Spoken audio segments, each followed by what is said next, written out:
Our guests today are Brandon, David, and Julian, the luckiest three throuple. Guys, welcome. Thank you for joining us. Thank you.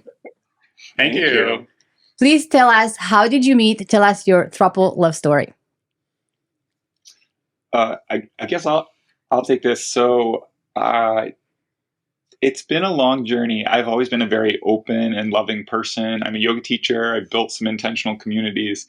And during the pandemic, I lost a lot. I lost my yoga studio. We lost our house. I lost my dog. And I felt more than ever that I was just kind of aching for connection and empathy and companionship. And this was something that Brandon and I had kind of talked about before. Brandon and I have been together for 10, 12? 10? No, 10. 10? Married for 8, together for 10. Yeah. And we had kind of we had discussed, do we want to have an open relationship or not? It never really felt right. And then towards the end of the pandemic, it really hit me that I was polyamorous, that I didn't want to have sex with other people. I wanted to build relationships with other people. I wanted something very meaningful. I wanted to feel supported in multiple different directions. I mean, I'm a firm believer that one person can't do everything. And even to this day, we can't all help each other with all the things we need. We still need an electrician. Yeah, that's right. Yeah.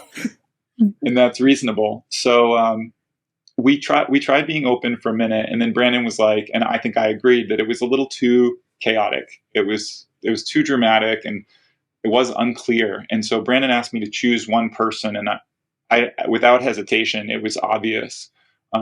Julian and I had been hiking on Fridays and just going for walks in nature. And that was almost what his profile said. It was I prefer my cat to people, and I just want to hike in nature and go to some nudist retreat centers. And I was like, that sounds amazing. Great combination. And so that's where we started. We started with these Friday hikes, and sometimes it would be Julian and I, and sometimes it would be the three of us. And it just kind of grew and developed from there. Yeah, kind of organically. Awesome. I will say that I was open to the idea of trying to be open after much prodding. The subject kept coming up, especially during the pandemic, because we would spend a lot of time in the hot tub. And during the pandemic, we lived in this really beautiful house with a hot tub, and it was the best place to spend the pandemic. So we would go out and have hot tub therapy, we called it. So we would sit in the hot tub, and because of the circumstances of the pandemic and nobody else being around, it was the perfect incubator for us to kind of explore who we were as people, as a couple. I guess we had been together for 6 years or so at that time. And David, it kept coming up. And he was on apps. He was on Scruff and Grindr, and he was talking to other people, and he was doing things on, on video chat that I was like, well, I'm letting it all out. Let it all out. Yeah, absolutely. There's no filter. No filter. You're going to get the nitty gritty from me. Perfect. That's why we're doing this, because it's not easy, and it's not something that just, look, we were in a throuple. Isn't that great? Yeah. Pretty? Yeah. It's not like that. There was a lot going on with apps that I was like, you're spending an awful lot of time. And he was kind of hiding it from me. Right. And then I just actually discovered it on his computer one day, and I was like, whoa, that was kind of hurtful for me. That was the first time I was like, I think we need to talk about this conversation I saw on your laptop. So that's when, it kind of came up, and I realized, okay, David he has more of a need for, at the time I thought it was a sexual thing. He just wanted to have sex with other people, which I'm like, okay, cool, go do that.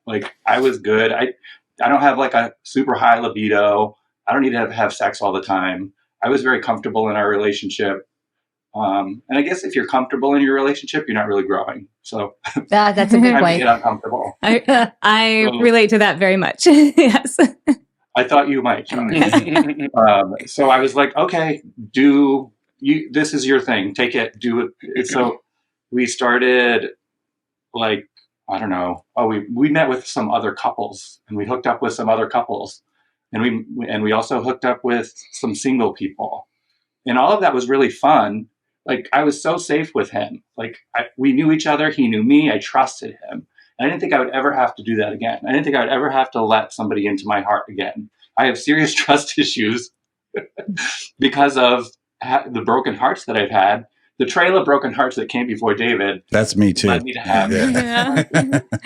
So I found my person, and I was like, sweet. I found my person. We got married. We eloped because everything about like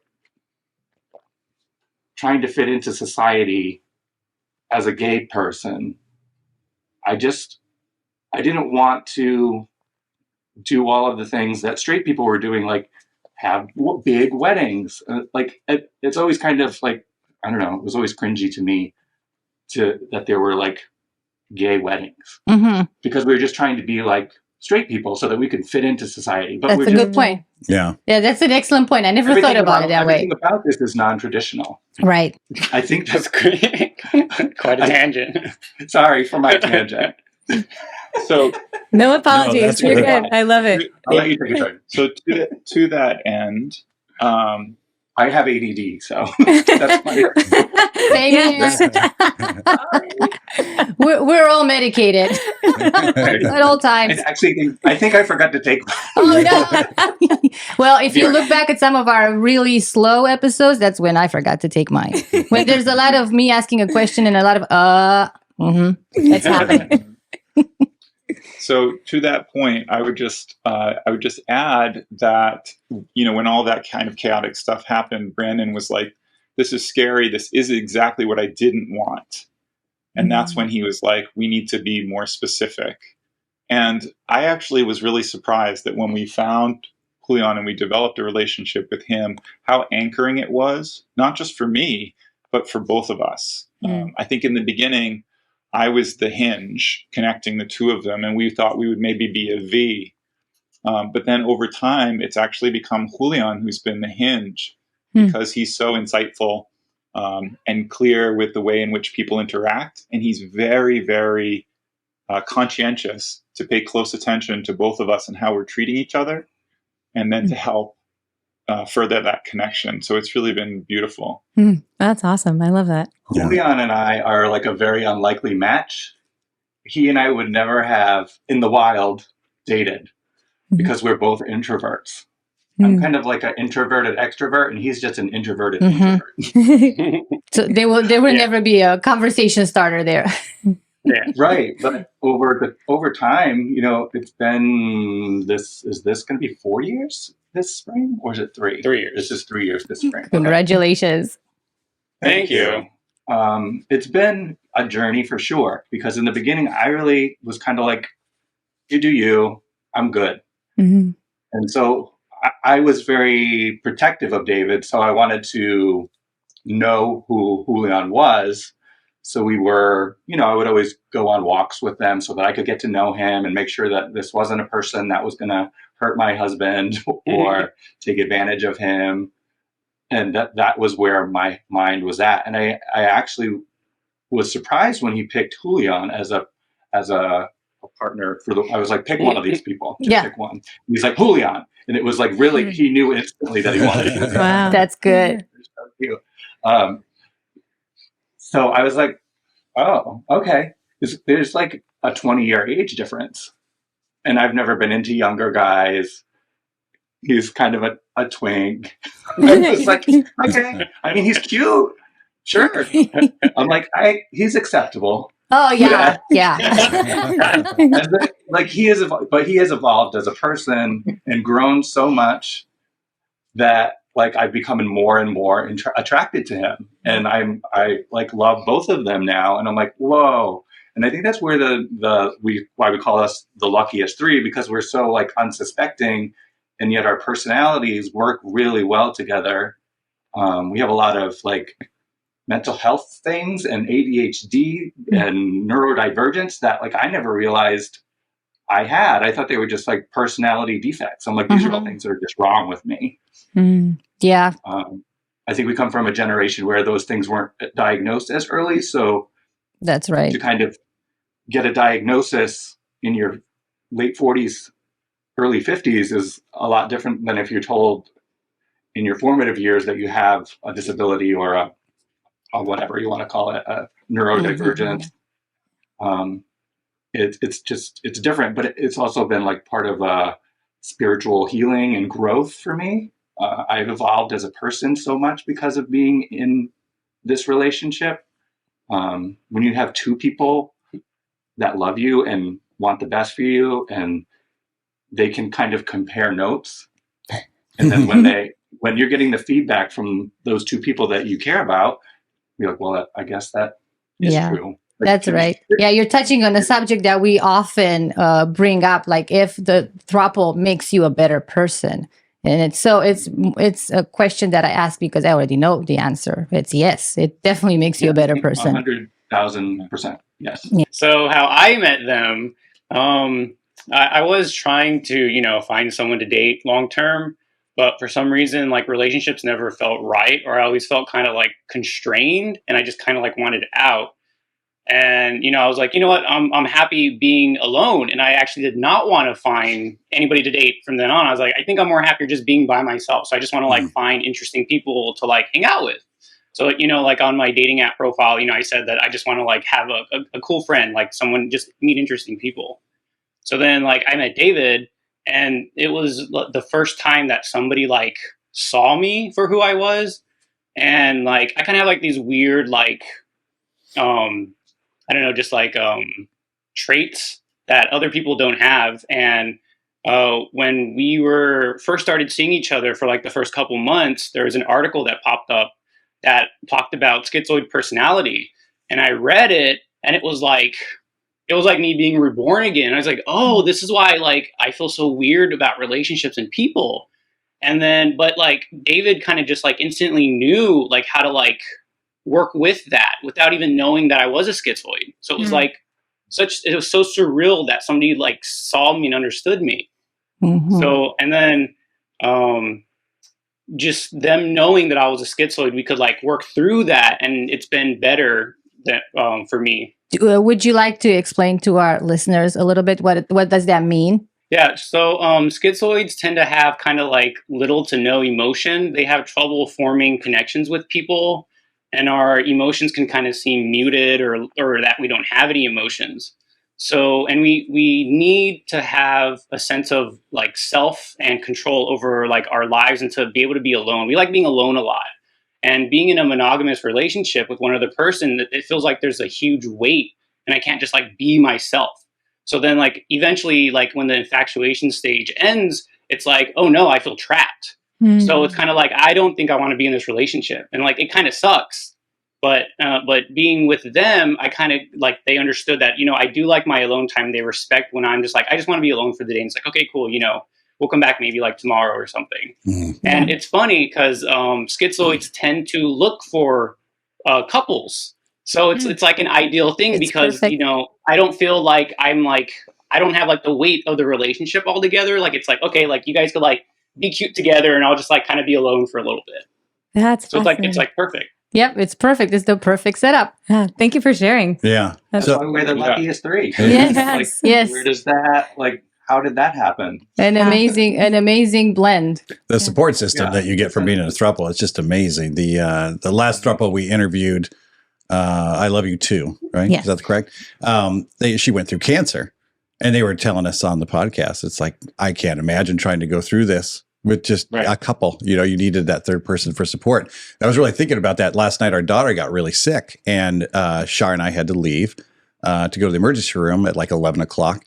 And while we were taking care of her, before that even happened, Liv's made dinner, Liv cleaned up dinner. I had pulled some muscles in my back at the gym earlier. She was rubbing it out before we left. Then we ended up being in the emergency room till 5, 6 o'clock this morning. And the whole time she's here with our other son, which we would have had to take with us.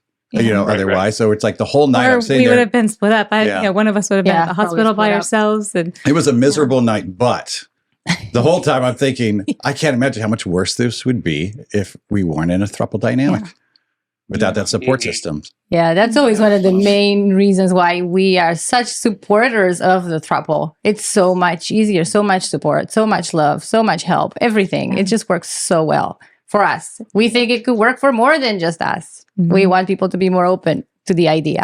It's family. Yes, exactly. It's family. We're a family. That's a good point, because I was watching your Instagram, and the first thought that came to mind when I was watching you, I was like, what a beautiful family you have. What a great thing you have built together. It's amazing. Yeah. Is your daughter all right?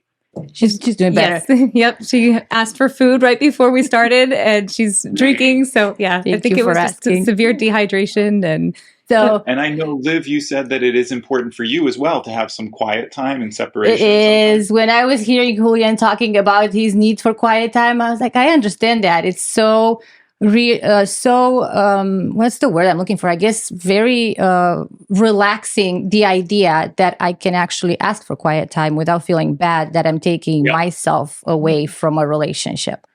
Mm-hmm. So I don't know if you have watched how we usually sleep together. We take turns sleeping 2 by 2, and then in the weekends we sleep all 3 of us. And I don't feel lonely when I sleep by myself. I have my little things that I do. I meditate, or I watch something, and it's the perfect setup for me. I love it. Like, people say sometimes, they're like, do you ever get jealous? And I actually am like, oh my God, they are together today and I can go do my own thing. I just need a minute. Thank you for occupying each other. So I have a question for you. This is like a serious question, because when I first saw your Instagram, I commented on some of your pictures, your first pictures. It was never an idea of actually inviting you on the podcast, because we've invited other gay throuples and we've been told no. And you guys offered, and I was so happy. I was like, oh my God, this is so great. Finally, somebody steps up and says something and like wants to represent the gay throuples out there. Why do you think it's so hard for us to find more people like you? I mean, there's double the troubles that you get from outside. You are gay and you are in a throuple, and it's all together. So I understand it's so much harder. But why do you think there's not more like you? Well, actually, let me kind of reframe this question. I think we see a lot of gay throuples. We found a lot. They just didn't want to come on the podcast because they were afraid of the backlash. Yes. And I find that curious. We used to live in California, and everybody was gay. It felt like our neighbors are gay, our friends are gay, our relatives are gay. But when we came out as poly, it felt almost worse. I was like, I've always wondered this, like, is it worse being gay or being in a throuple? Which one gives you the more backlash?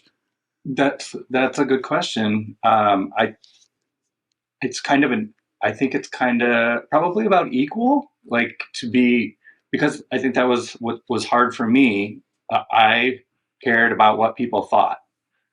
What are my parents going to think? Don't we all? Sadly, I have to come out again. The second coming out. I've been out for 30 years, almost 30 years as a gay man, and I was comfortable. Yeah. I was married, I was like, okay, I'm blending. It's me blending. I'm comfortable with who I was, and then now I had to come out again. And I was like, I really don't want to. I don't want to have to do that again. It sucked the first time, but the thing that helped me come out both times was the fact that I felt love in my heart, and that I knew that to be true. So I could confidently say, I love 2 people. And there's like, why can't I? Yeah. Why can't I love 2 people? Why can't I have all the support that I need? Exactly. Yeah. Financial support, emotional support. Friends. Are you out, all 3 of you, as a throuple? Everybody knows. We are 100% out. Awesome. And maybe that is why. Maybe that's why there's trouble finding people to talk about it. Yeah. That are gay. Maybe they're not fully out to their family. Maybe. Maybe it might be like my family couldn't handle the fact, like they barely accept me as gay. Mm-hmm. Yeah. They're really not gonna, like, I can't lay this on them now. Right. Maybe that's just a thought. We were watching, I don't know if you guys watched the reality TV series Couple to Throuple, but they had a gay throuple on there. And one of the men on there was talking about, I think some of his family didn't even know he was gay. And some of them did. And it was, it was very shameful for his family. And he's like, just sharing, like, it is Correct. so hard knowing I love these men so much, but it's going to be. Right. He said something like showing up home with a man, but now showing up with two. Yeah. And I was like, I never even thought about that, Yeah. you know? Yeah. Yeah. And I think we all had very different experiences kind of expressing it to our family that aligned with who we are as people. So like for me, I'm a strong component of, if I'm doing something, I'm going to show everybody. I want everybody to know. I'm going to talk about it. If it's hard, I'm going to talk about the hard stuff. If I learned something, I'm going to talk about what I've learned.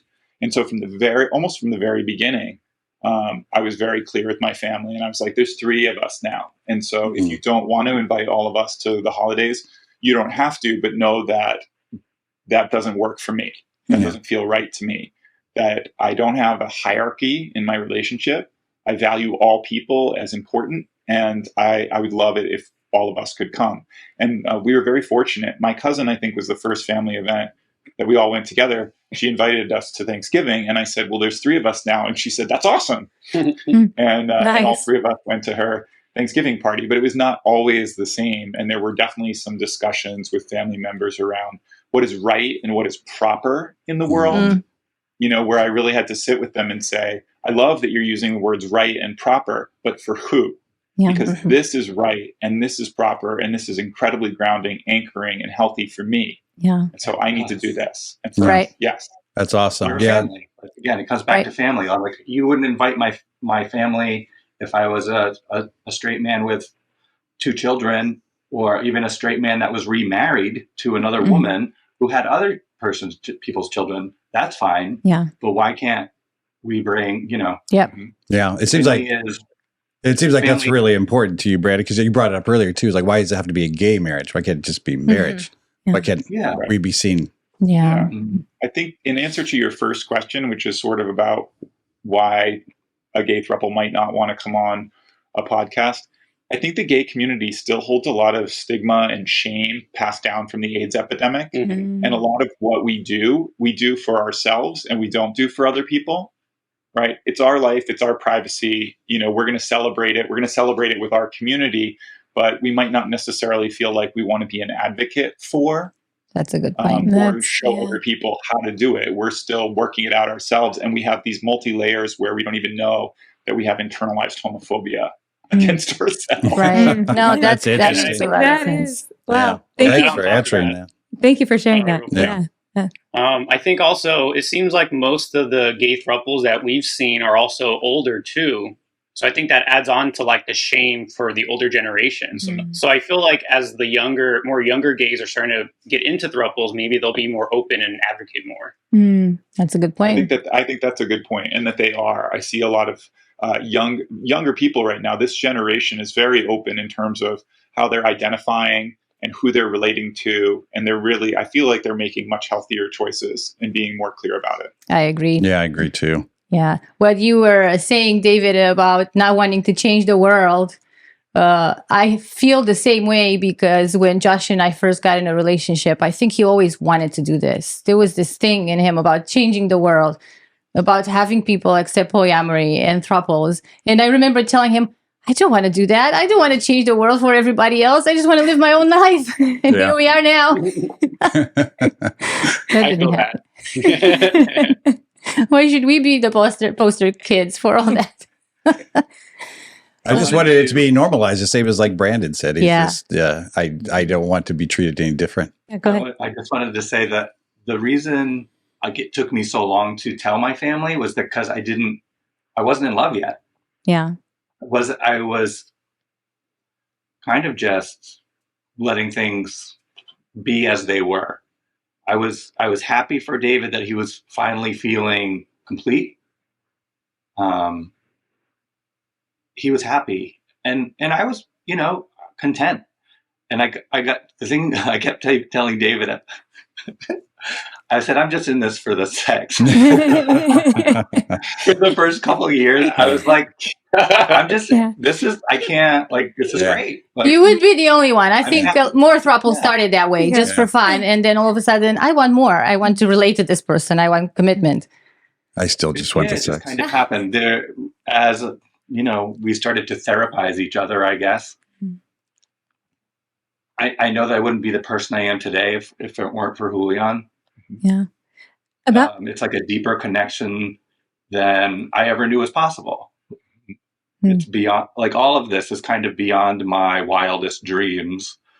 Julian actually lives next door. He bought the house next door to us. Nice. Awesome. In October. It was like a year after we moved in. Right. The house right next door to us that is kind of like a sister house. They're very close together.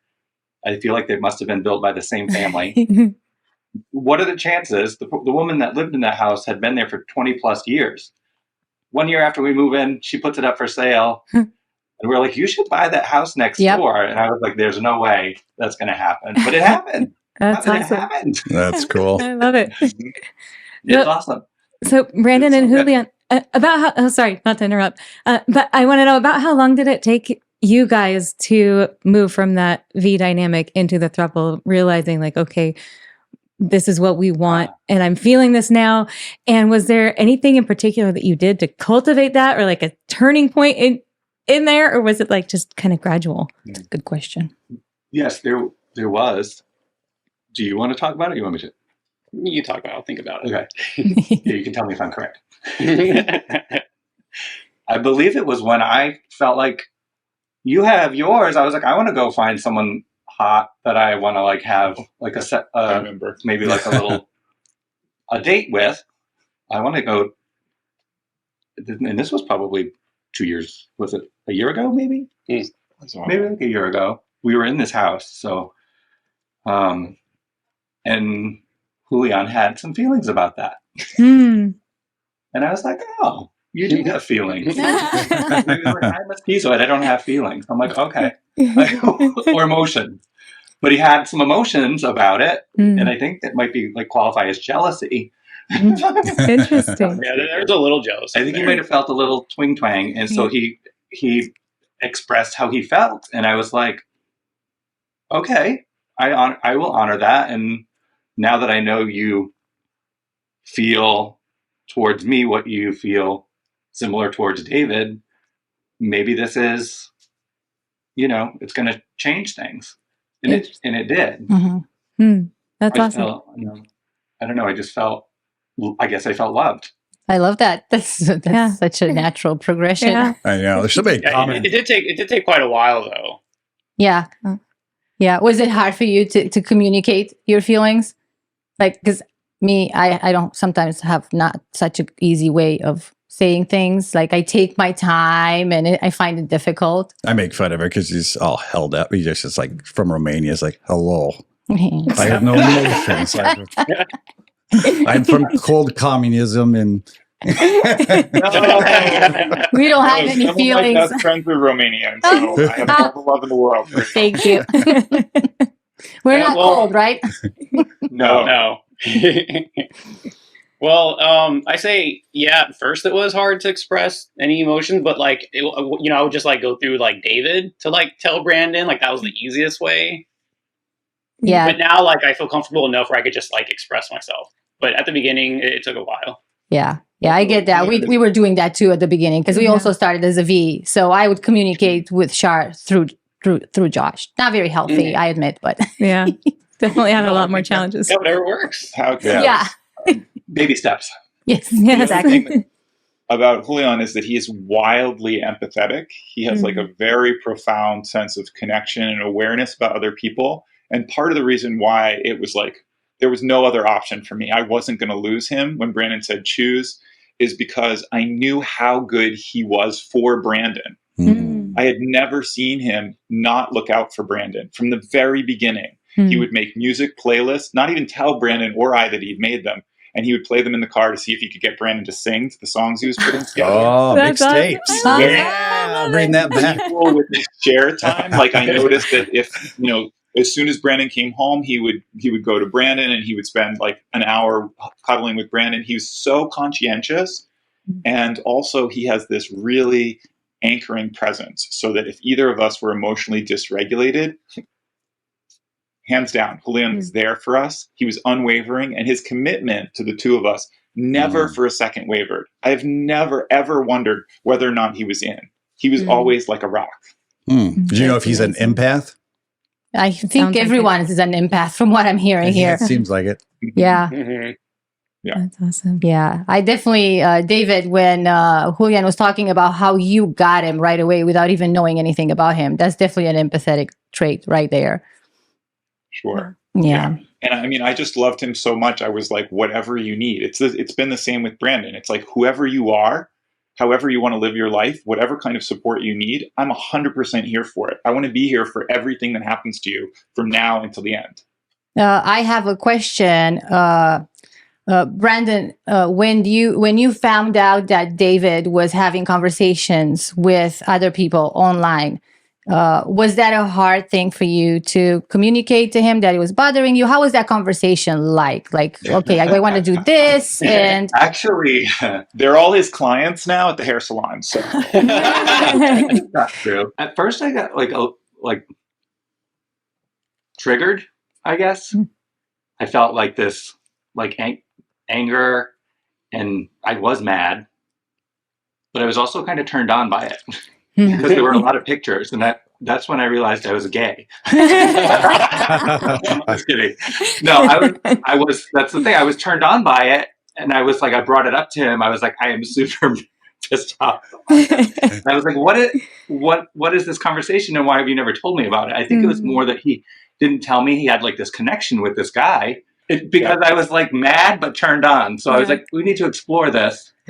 So maybe there's and that was when I think that was before we were open and had really. It probably was a little bit. It was on the fringe. I've always been like wildly playful. I'm very comfortable in sensuality, sexuality, flirtation, deep conversation. It's all like very important to me, and I think I go through these periods where I feel isolated, and in those moments, I reach out more and I try to reconnect to people, and definitely some of it is kind of around sex and sexuality, but more lately it's more just about anchoring and intimacy. Like what the three of us have right now is the most powerful thing I've ever been a part of, and I sometimes just end up crying in my car listening to music, thinking about it. I'm eternally grateful that this is what's happened, and we are a closed triad. Well, I think that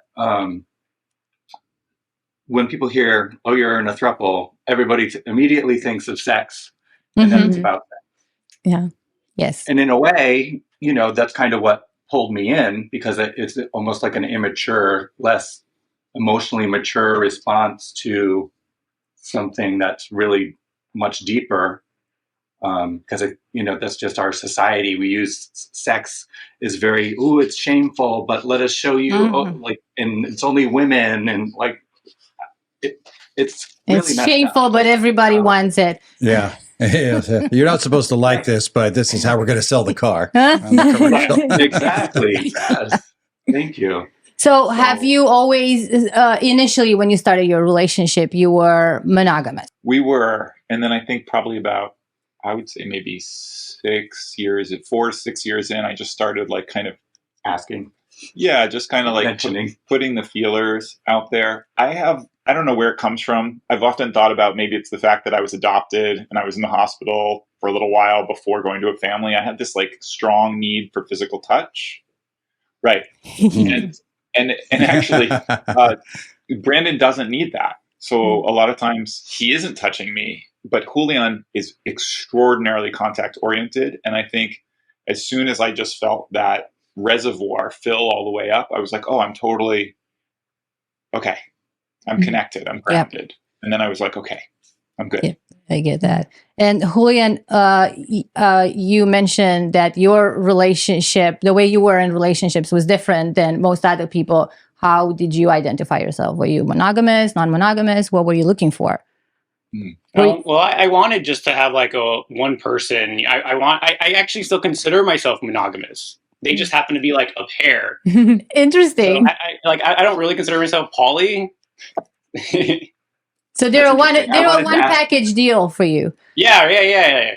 I wanted to ask Liv and Shar that also. Do you consider yourself polyamorous now that you're in a triad? I do initially. So when we first started, that was something that I wasn't sure that I could do because I always consider myself non-monogamous, but I wasn't sure that I have the capacity to fall in love. And I mean, it wasn't the falling in love as much as being that person for more than one partner, because I think it takes a lot from me to be in a relationship because I want to give a lot. So I wasn't sure that I have that capacity to relate. But I think I've been getting better at it. I've been really working on it. I don't think I can be polyamorous with more than 2 people. This is my limit right here. Yeah, I feel that too. But I consider myself polyamorous because there's 2 people. Yeah. Right. So it only needs to be more than one to be poly. So Same. Yes, I'm polyamorous, but I'm in a closed triad, and I'm good. I mean, I thought I was good with one, so now I'm really right. That's the boat I'm in as well. And it took me a while to even figure out because I didn't want to just slap that label on myself carelessly. Like, oh yeah, I'm poly too. It was like, oh, am I really? And what settled it for me was realizing that I did have that deep desire for that additional meaningful relationship, that I wanted more than just a roommate or a close friend. It was like, no, and recognizing I had relational needs that Josh couldn't fill and shouldn't need to fill, like we were talking about earlier. Right. And seeing that, okay, actually, yeah, Liv is the person that can fill this, and therefore I am polyamorous. And yeah, that was kind of the track that my mind went down for that. I did have another interesting question for all of you. Mm-hmm. Oh. So I recently watched something I think you posted, and it was about the year 2024 being the year of thruples. Mm-hmm. And it was an interview with maybe somebody from the UK. Oh, yes. The throuple swapping interview. Is that what you want to ask us? How the throuple swapping? Yeah. So I watched that and I was like burning and sweating the whole time because I felt like so many of the questions were invasive and dismissive and insulting. Yeah, they were. To the level of calm and maturity and depth that you were providing back. And so my question for you was, has there ever been a time when you were just so challenged either by a question or by a circumstance that somebody brought to you around your relationship? I think that was it. That was the hardest interview we've ever done. Yeah, they were brutal. I was like, I saw that interview for what it was from the very beginning. I never trusted them, and I was kind of freaking out. And I was telling them, "We have to be ready for this. I don't like this, where it's going." And I think I was emotionally prepared to handle it, and I was not gonna let them get me. Oh no!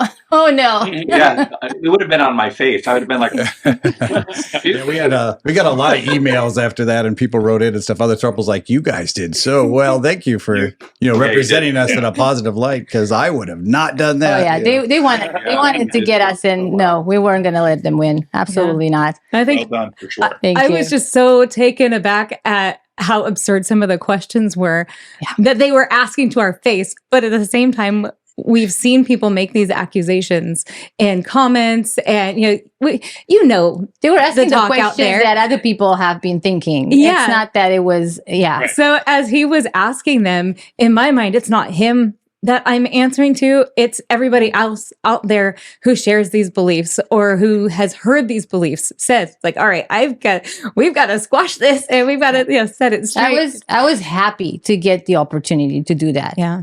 Honestly, to answer those questions that other people have been asking, because it was an amazing opportunity to really show people what we really are about. What better, right, occasion to do that? Yeah. Also got us ready for the Tamara House show. That was in front of a live studio audience, so and it was much easier. That was a kind one. Yes. Yeah. She was pretty kind, but I felt like she was a little like, oh wow, like she tried a little bit. She tried a little bit to make us like, oh no, because you are not mainstream. You're very different, and but they threw us off too. They first of all they did a interview over the computer, internet or whatever, and they gave us the questions they were going to ask. Then when we were in the green room right before we go on, they gave us completely different questions. And then we walked right out on there, sat on the couch live, and now she asked us completely different questions. They changed it on us 3 times just to keep us, so we were never ready. It was always on the fly, off the cuff the whole time. I think it's commendable what the 3 of you are doing. You're really representing well. Thank you. Thank you. Thank you guys for being on the show and being so transparent. It's I think it's really good. A lot of people want to hear this stuff. Yeah. This brings me to ask another question. I noticed on your Instagram that you're talking about how important it is to have resources for gay throuples and how they're not out there. And I know personally we're not doing a great representation of gay throuples because neither of us is a gay man. And thank you for coming on the show and helping us do that. But at the same time, I'm thinking communication is the same, right? Regardless of your sexual orientation. And the problems in a throuple are the same.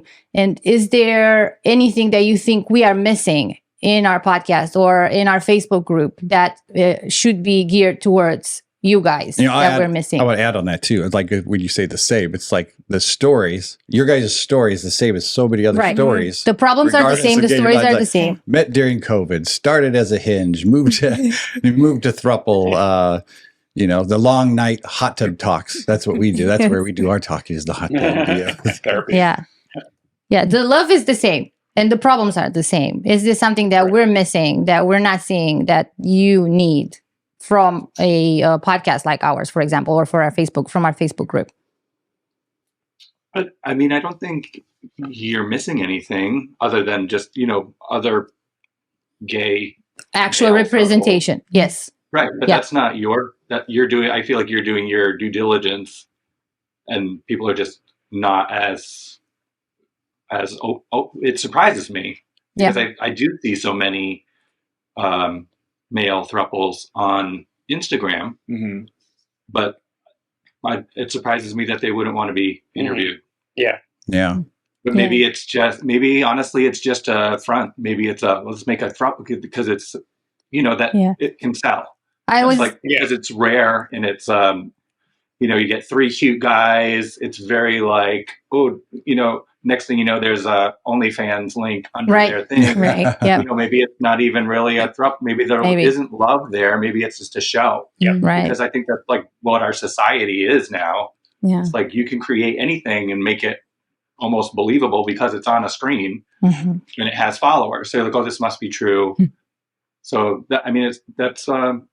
it kind of surprises me that there's not more people talking about it that are gay. Yeah. I was thinking maybe there's lack of trust in us because we're not gay men.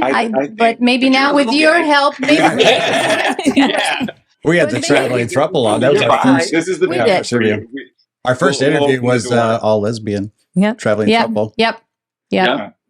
I feel like they're close to us. I think you're doing a fantastic job. I also think it's important to have like your niche of the market, right? Like there's other people who are doing work for other communities. And I love that you're embracing all of it. Keep going for sure. Some of the things we found really helpful is we love the Multi-Amory podcast.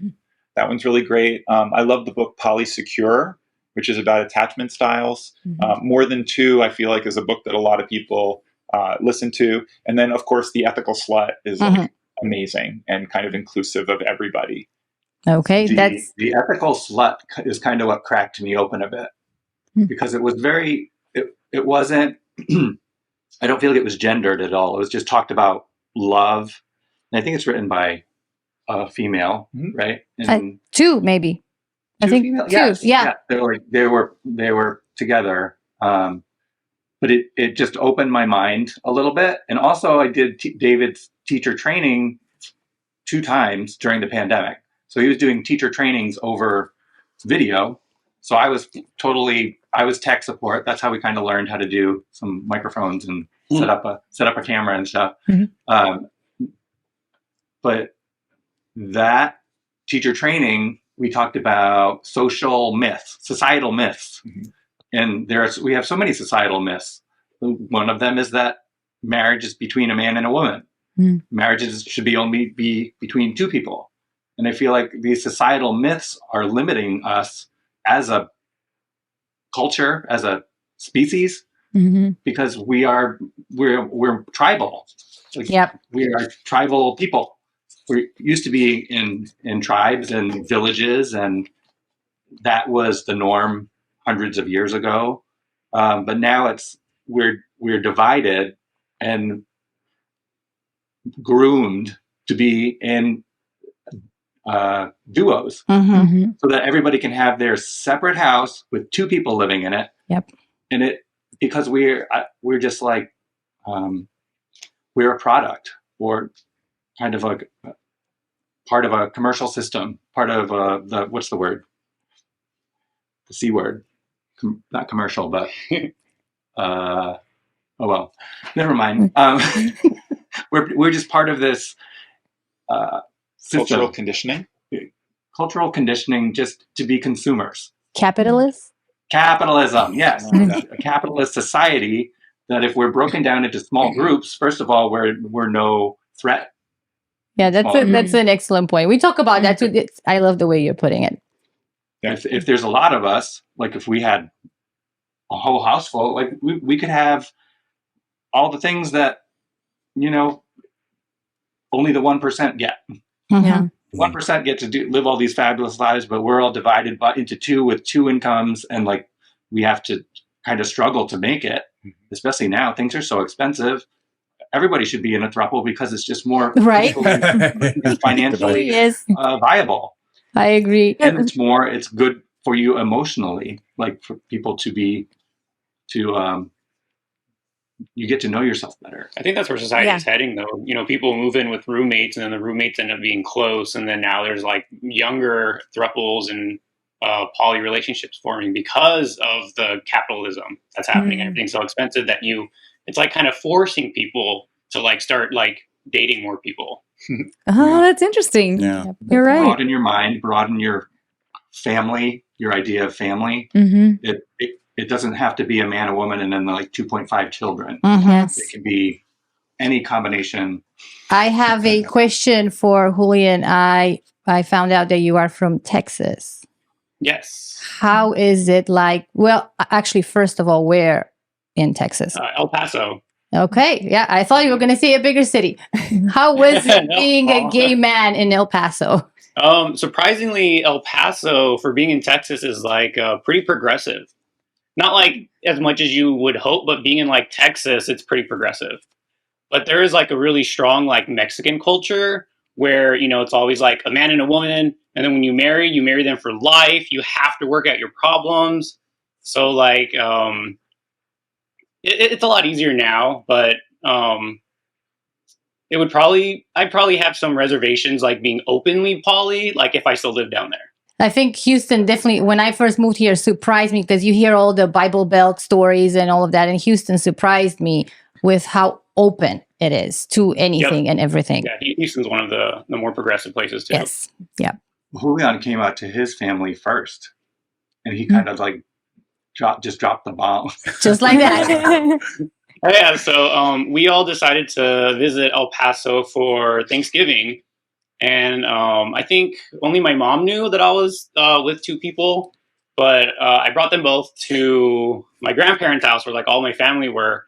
And I like to see their like raw, unfiltered emotion, like seeing like with me telling them, because that like tells me a lot about a person. Like, they don't have any like chance to like hide it or fake anything. Yeah. So, I said, this is my partner and this is his husband.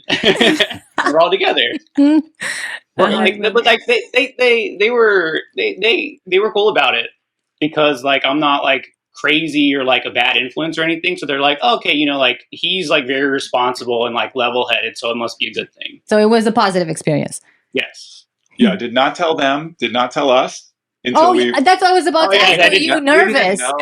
You didn't know? It was like, they don't know. mashed potatoes. Wow. It was great. That was great though. I love it. His grandmother is a craft maniac and I am a craft maniac. So the two of us bonded together and she gave me, I think, $6 and said, I need you to make these 3 ornaments and send them to me. And so I went home with like my schedule of what I had to create. And it was Nice. I mean, we've talked about polybombing, but not throuple bombing. I mean, you kind of did that with your family, I think. Oh, that's true. I guess I did the same Yeah. thing. I invited them all over for Christmas dinner. And then I was like, oh, the woman making you margaritas, surprise. Yep. Yeah. He was smart. We got them drunk first. Yeah, we got them drunk first. That made it a little easier. Oh, that helped. Yeah. And she fed them her really amazing Romanian food. Yes. Right. Like, you're going to be happy I'm part of the family now. Mhm. Well, the one thing, the commonality we always keep running into is, and it was the same for us too, is everybody does this self-discovery, finding out I was poly during COVID. What, you guys have any idea why you think that is? Was it just the extra free time or the... I think people were just more lonely, and it kind of like opened them up to like more possibilities of like, well, I'm really lonely. Like, should I try this out? And I guess people were just kind of like discovering themselves that way. Mm. Yeah. There was probably more outreach, more people online looking for opportunities because they were stuck in their home. Right. Some people that would be, a lot of singles. If you were home alone, so then maybe they were online looking more and like, oh, there's a lot of people looking for a third. Yeah, I think a lot of people got introspective during the pandemic and really thought about what they needed and what they wanted in their life. I don't think somebody all of a sudden just becomes poly. Right. Like if I look back at my life, it's very obvious that I've always formed a lot of intimate connections with people. And I want to hear all of the dirty truths and all the honest hardship and all the beautiful moments. I want it all. And so when I look back, I'm like, I wish somebody in high school had been like, this is an option. Yeah. You can really feel strong love for many people because you will. Yeah, that was the same story for me. It was like when I finally found out about it in my 40s, it was like I got smacked across the head. Like, that was an option. That's a thing. There's a word for this. People do that. When I was looking for resources, there were, these multi-amory, and they helped, but there were not any gay throuples. And there wasn't anybody with my story. There wasn't anybody saying, at first I wasn't into it. It was always like a couple that had decided to look for something where I was kind of like, I don't know about this, but I love you and I trust you enough to make decisions for yourself and to, keep my heart in your protection. I knew he wasn't going to deliberately hurt me or meet somebody and then leave me. I trusted him to be like, okay, but that was a story that I didn't hear. So I think that's why it's so important for me to be 100% honest, because I'm telling the story I needed to hear when 2 years ago, 3 years ago, when I was really struggling. I did struggle. It wasn't all fun and games. It was hard. And when Julian brought us to El Paso and then kind of said that out loud in front of his family, it was uncomfortable for me because I still wasn't there. I was like, when I came out, it was, the love was in my heart, and that was what lifted me or elevated me enough to say my truth. Same as when I came out as gay. I had that 100%, no doubt, this is correct. I was still kind of living in limbo where I just felt very unsure, and I wasn't ready to be there yet. Yeah. So it was an awkward place to be. And I just feel like polyamory is, it is an option, but it's not always just it doesn't just show up. Yeah. It's a lot of work. And you're there to. Yeah. I don't think it ever does. It never just shows up, because if you think that that's how you're going to end up failing, it's a process. What has it been like since you guys started your social media? Because you guys just recently got on social media and launched that. Has there been backlash? Has it been exciting? Positive? No backlash. No backlash. Awesome. Okay. It's been positive so far. Beautiful. Yeah, we've gotten a lot. We built followers really, really fast. Yeah. I think we just wanted to tell our story from the beginning, because it's such a long amount of time that we just wanted to like tell the whole thing in case other people were going through that journey as well, so that they could see a positive representation of a mature relationship between three people. Yeah. Nice. David was he's starting to write a book. I think we come to the point where like it bubbles up and it's like, I got to get this out somehow. We need to do a podcast. Yep. We need to write a story, write an article in a paper, or after you've been through all this and you know other people are going through the same thing, you feel you compelled. want to help. Compelled to share it. Yeah. So I said, like, we should start an Instagram that we all have access to, then we can share our story of what it was like for us. Just by looking at pictures, it brings up memories. I'm like, I remember in this picture, I was not feeling it. I was just there. Like in those early pictures, I'm like, I remember how I felt then. And I'm like, Julian was just a friend that we were hanging out with. To me, he was just a friend. I knew David had feelings for him, but I was just like, And I didn't expect it to last. I didn't think Julian would stay with us. I was like, why does he want to be with us? Why does he want to be with two older guys? I thought, and it was like that. My trust issues were like, maybe he doesn't,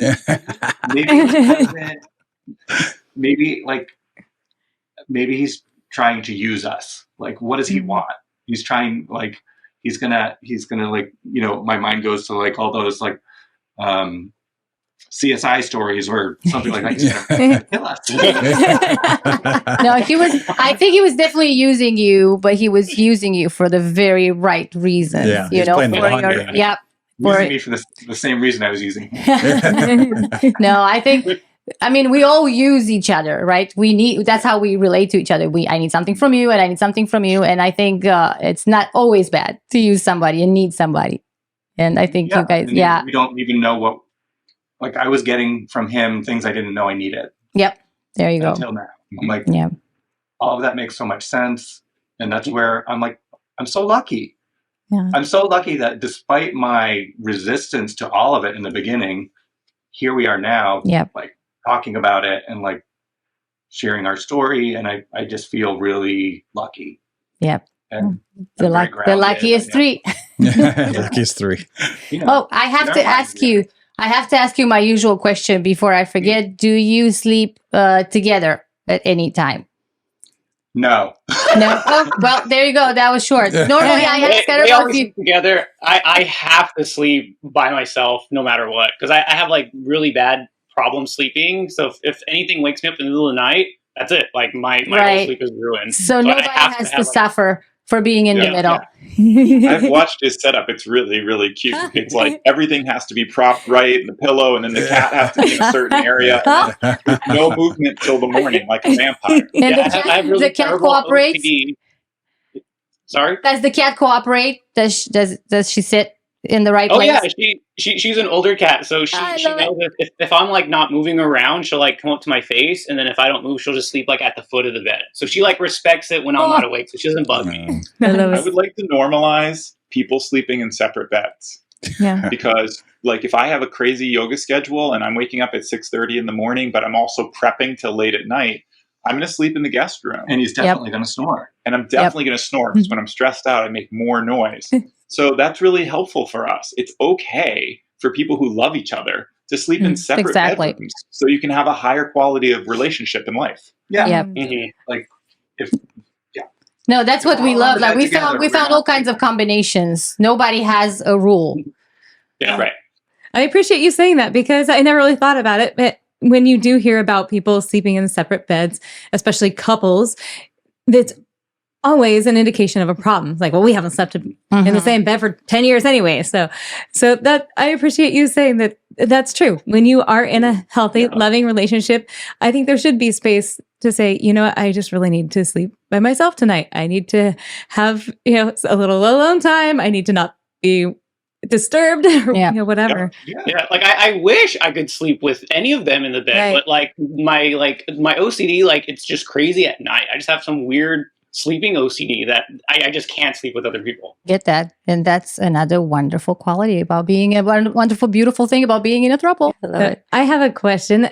Is there anything that you guys know now that you wish you had known earlier on in your throuple that you want to share with the listeners? Hmm. That is a good question. I mean, I never knew it was going to be this good. Mm. I mean, we always have like this thing, this expectation. I'm not saying there's not work, because there's daily work. But what that daily work has led to is a deeper reward than I could have ever imagined. Mm. Yeah, I want to add that it is probably going to be a lot of work than what people would expect with like a monogamous relationship, but I think it's much more rewarding also. And it's probably going to be slow too to like escalate and for the love to grow. Mm. Yeah. Yeah. I wish I had known that it would be so helpful for me emotionally. Just figuring myself out. I wish I had known that it would be so good. It would have been easier. I think the person that I was before we opened our relationship, if I had known that this is what the reward was, I would have not been resistant. So I just wish I would have known that it was so good, and that it was possible to go from one mindset to another. That it, that there was room. Because if God, like, if something happened and I lost both of them, I would go looking for a couple. Why would you? Like,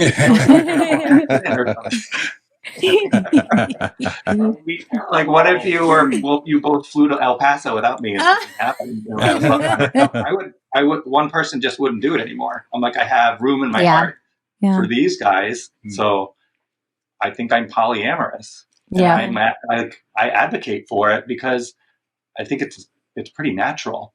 It's a natural thing, and it's beautiful, and the power of three.